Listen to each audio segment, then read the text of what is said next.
Agriculture on the move. Agricole en mouvement. Agriculture on the move. Agricole en mouvement. Agriculture on the move. Agricole en mouvement. Agriculture on the move. Agricole en mouvement.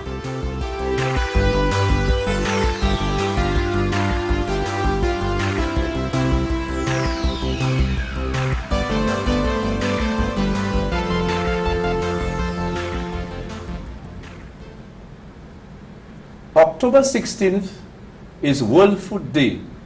It's an action plan against hunger. Saint Lucia joins 150 countries worldwide to celebrate that day. Hello and welcome to the program, Agriculture on the Move. I am Philip Sidney. As I said, World Food Day, Saint Lucia joins the world in celebrating that day. In the Ministry of Agriculture, we are charged with that responsibility to organize activities tailored to World Food Day. There is a standing committee that comprises a number of departments on that committee, including the Ministry of Health and the Ministry of Education. With me are three young ladies who are beautiful, and of course you'll see them in a while. They are part of the committee for World Food Day. I'll allow them to introduce themselves, and I ask the lady to my immediate right to do that. Hi, good day. I am Charis Auguste-Powell from the Vet and Livestock Services. I am a livestock officer. Okay, next. Good day. I am Anthia Joshua, the Farm Improvement Officer in the Agri-Enterprise Development section of Corporate Planning Unit. Good day to everyone. My name is Stephie Smith from the Department of Fisheries, Aquaponics Assistant. Thank you. Welcome to the program, ladies. And Thank thank you. you. Of course, Anthia is also the chairperson for that committee, and I'd like to welcome you. And of course, can you tell Saint Lucia exactly what programs that have we arrived at as a committee? And I must say that I must tell the public that I am the co-chair of that committee, and I'll be interviewing myself. So tell us, Anthia, what we have on the It is very exciting this year. We're getting some financial assistance from the Japan-Caribbean Climate Change Partnership and the Inter-American Institute for Cooperation on Agriculture to put forward some of our activities. And this made me very excited because we know for sure we're having a great year. Okay. So on 16th of October, which is World Food Day every year, we're going to be launching quite a number of programs because this year we're not stopping on the 16th because the fight against hunger is a year-round activity. So we're using the theme to guide all our activities going forward from the 16th of October until May 2017.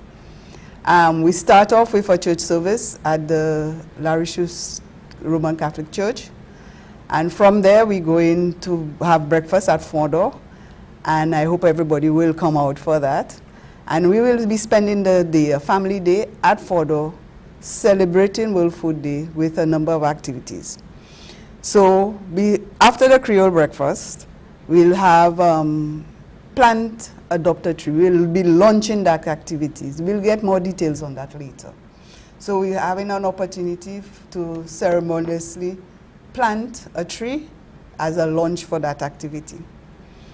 There'll be a number of displays that are showing climate smart agriculture and information on climate smart agriculture. We're going to have the launching of our Clash of Giants. And who are the giants? Honey, breadfruit, mango, coconut, sweet potato, and cassava. These are the giants, and they will be competing against each other. So we'll have teams who will make up a number of items. So on World Food Day, we'll be doing snacks, and we'll give you more details on the clash as we go along. In addition to that, we have effective speaking among the students, and we also have a farmer staff recognition. All these will be making up our World Food Day activities. Great. The thing is, World Food Day is to bring people out to recognize the importance of food for nutrition and, of course, for food security. That is one of our main. And since climate change, and let us look at the theme. The theme is climate is changing. Food and agriculture must too. And we can understand why it is our activities are tailored to that. So it is tailored to livestock, it's tailored to fisheries, it's tailored to crops. So I would like to bring in Charis to tell us how does climate change, to mitigate against climate change, what are some of the activities that your department are engaged in? Okay, our department is focused on health and production, as you know, but let's look at agriculture on the whole, because Ministry of Agriculture is a whole department. We have crops, we have livestock, and in this committee we also in connection with Ministry of Health with nutrition. Right. When you look at production, we have a lot, everybody wants to go into organic. When you have a poultry pen and you have swine production, you get manure from this. We started up from Costa Rica, assistance with Costa Rica and ICA, where they had biogas digesters. So the waste from the pig pen goes into a little system. This can be used to heat and cause electricity in your house. We have a farmer, I believe you remember Brother Patterson Charles. Right. His whole house, the gas is from the biogas digester, his electricity for over 25 years. And this will cause less fossil fuel to be used in agriculture. Then you have large quantities of poultry producers. We have over 120 poultry farmers. That includes both layers and broilers. The manure from this can be used, and that will reduce on fossil fuel, and you'll have organic crops which taste differently. Even our poultry broilers, their food, it don't contain antibiotics which can cause problems for health. And also, if antibiotics are used, it is controlled. Only our department would recommend it, and there's a withdrawal period, so we know that when the birds go out, we are producing something healthy for the country. So, and in that, when you use less chemicals, because bees are insects, you have less spraying, and when you spray less, you don't chase away the bees. And the bees are important. The honey is a simple sugar which can help the diabetics instead of using the processed sugar. So all this, agriculture is just a holistic thing. We work hand in hand. There's good coordination. So right now, we're trying to promote the manure among our crop farmers, to compost it so it can be used less fossil fuel. We're trying to get them aware that there may be bees around to cut down on spraying, and when they use organic matter, that helps. So that is our Well, I was focus. talking right there, a good synopsis of it. Yes. We are due for our first break. You're watching Agriculture on the Move. We're due for our first break. Don't go away. There are many opportunities in agriculture, and broiler production is one such enterprise. For further information, contact the Veterinary and Livestock Division at 468-5621. Welcome back to the program, Agriculture on the Move, with me and my three young ladies who are members of the committee of the World Food Day 2016. Ms. Smith, you coming from, you're the youngest one there, I suppose. Yes. Coming from the Department of Fisheries. Give us a little overview of your involvement. On the committee? Yes, and Okay. of course, and what is happening within your unit? Okay. Well, on the World Food Day Committee, I'm responsible for the aquaponics component, which Ms. Joshua will discuss a bit later on.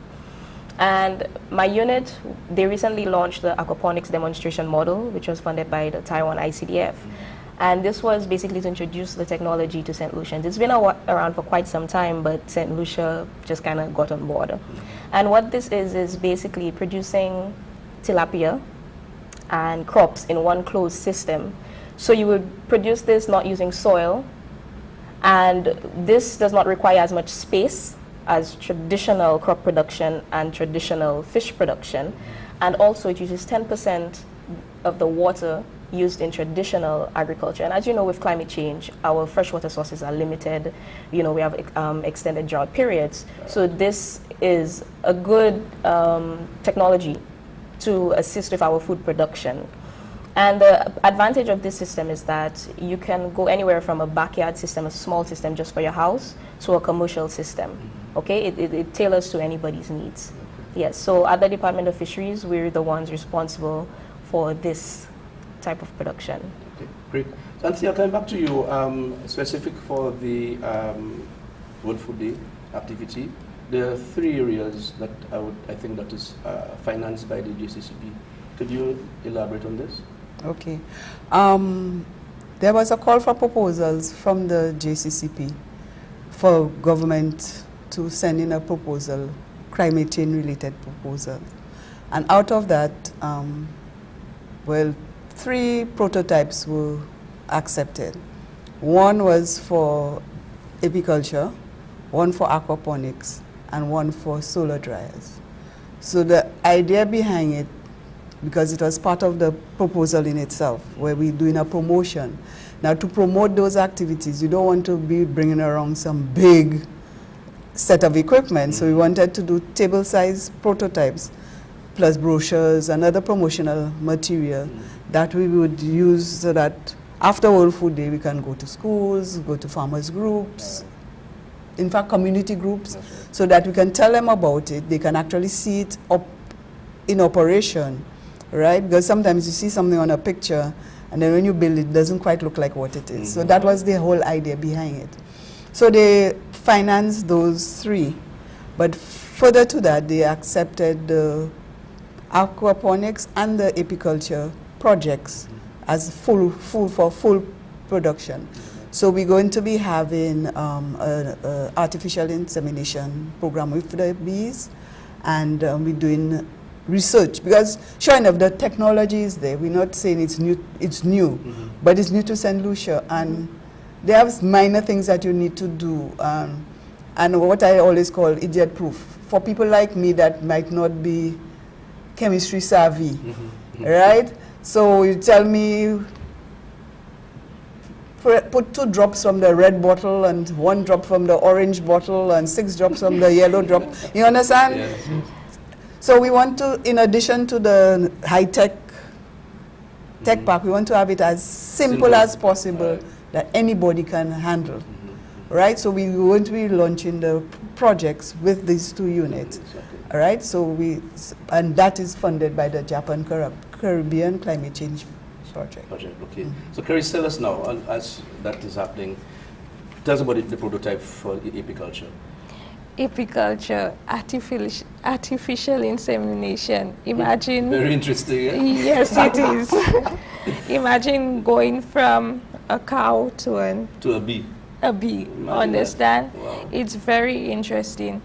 What they really like to do with that project, everybody, once they hear bees, they stay away. Sting. So farmers are looking at something environmentally friendly. We don't want aggressive bees around, but we want something that produces honey, quantities of honey. So in that way, the little reading I did on the project, because as Ms. Anthia said, it's a new project.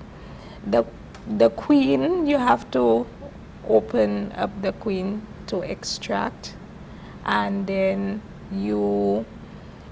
but the queens from the calm hives that we're looking at, and then you produce more of these queens with the drones, and will be, when World Food Day come, the prototype of that will be shown. But they're looking at 3 places to put the hives in with male flare, 3 places to put the main setup, but the coordinator of that would be Marcus Dennis, which is the apiculture coordinator for the whole island, along with a Cuban expert on genetics. He will be training the farmers and us, the officers, as well. So everybody will be into that new aspect of bees. So I believe our Saint Lucia on the whole will be happier to see bees when they pass around. They'll not think about a bee stinging them or bee coming after them. So you're telling me that this process, this artificial AI system, will calm the bees? That's what you're saying? No, you get in the genetics from the bees that are calmer. I see, and produce more honey. Okay. Because sometimes you get aggressive hives. Right. When I go out with Marcus and the hives are aggressive, I'll tell him, you're the expert. I'll tell them hi. But sometimes people call him for bees in their house. If you have calmer hives, people will love to eat a honeycomb. So once it goes into the wider community, we'll have a lot of bee producers in Saint Lucia, I believe. That's interesting. In addition to that, as part of the project, we're going to be looking at the Perone hives that was introduced by ICA, and we're looking at production in those hives as opposed to the Langstroth hive, which is what they do now. The Perone hives are more natural methods of beekeeping because you do not add anything in the hive. The bee does everything in the hive. They do their own foundation and everything, right? So we're going to be using some equipment to measure the weight and so the temperature and all of that.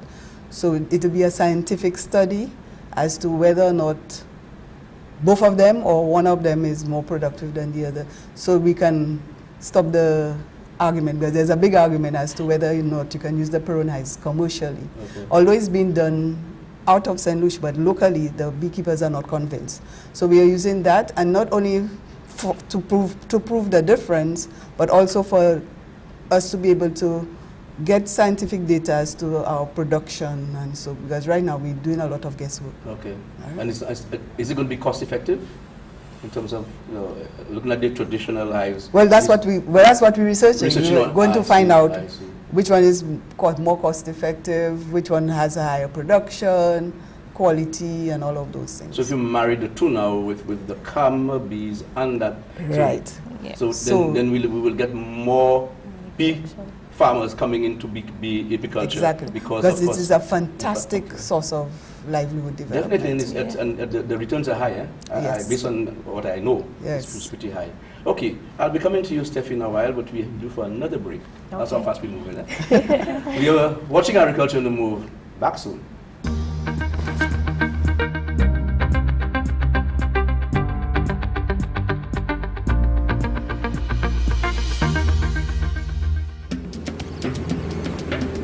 Vessels should at all times proceed at a safe speed, that the captain can take proper and effective action to avoid collision and be stopped within a distance appropriate to conditions and circumstances.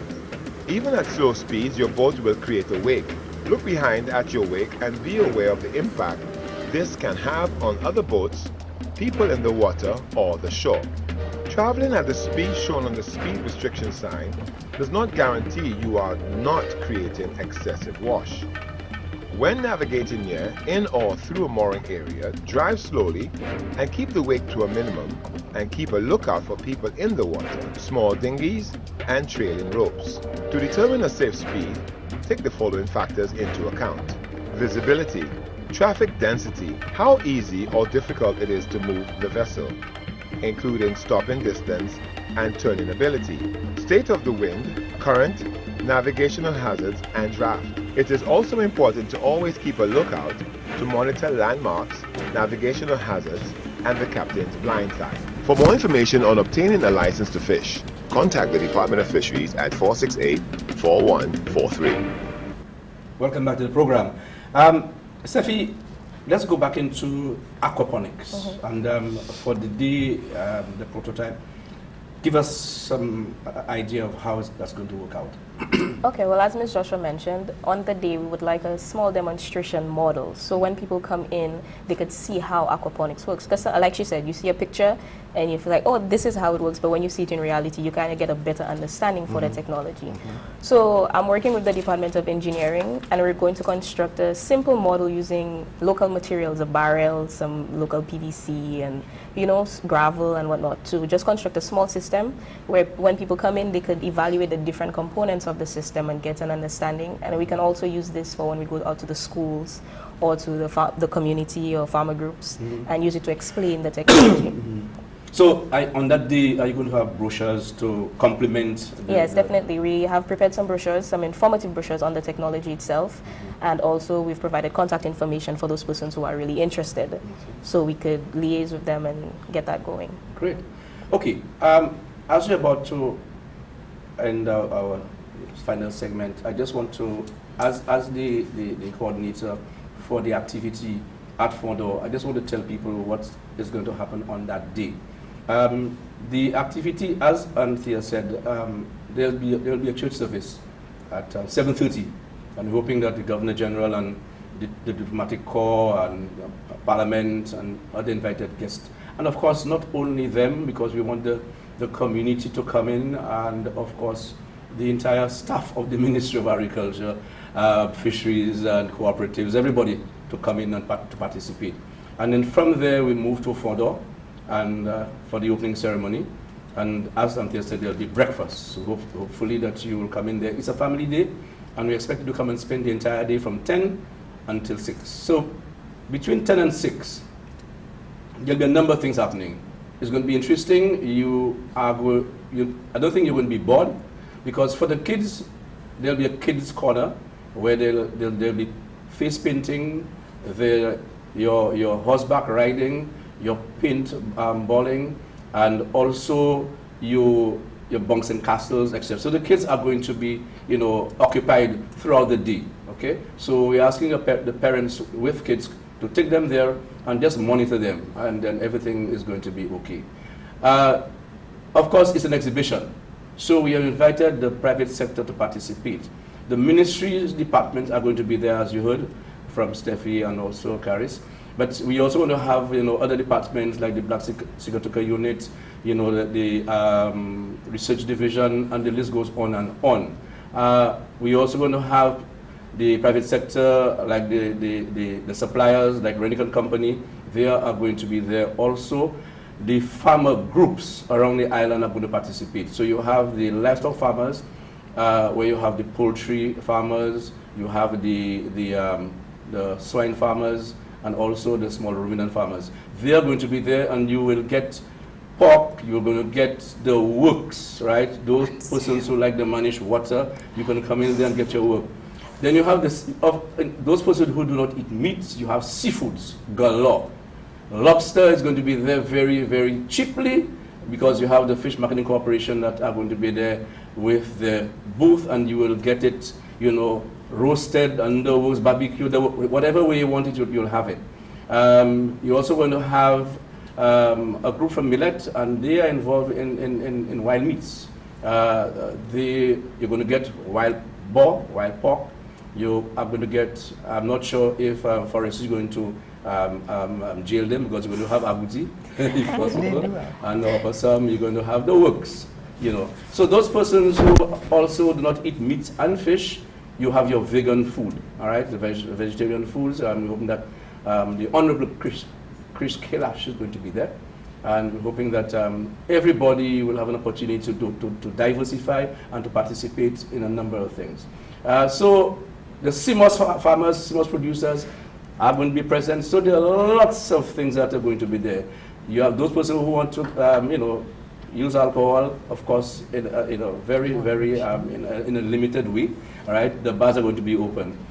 Entertainment, because you cannot have an activity like this without entertainment. So we're going to have a number of guys from the valley, we're going to have the Reckless Gang, we're going to bring in Taboo Melee, we're going to bring in Orchestre Wangema, and the list goes on and on and on. And so we just asking you to come in. The activity is free, you can enter and just participate. So the money that you are going to spend at the door, you spend inside, all right?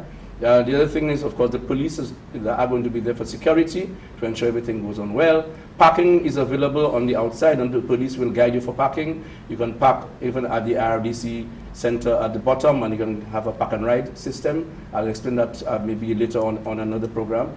But that too you can get. So it's going to be a packed day, a very eventful day. So we want you, the family, to come in and enjoy. It is World Food Day. And while we are partaking, remember there are other persons out there who are hungry and they cannot get food to eat.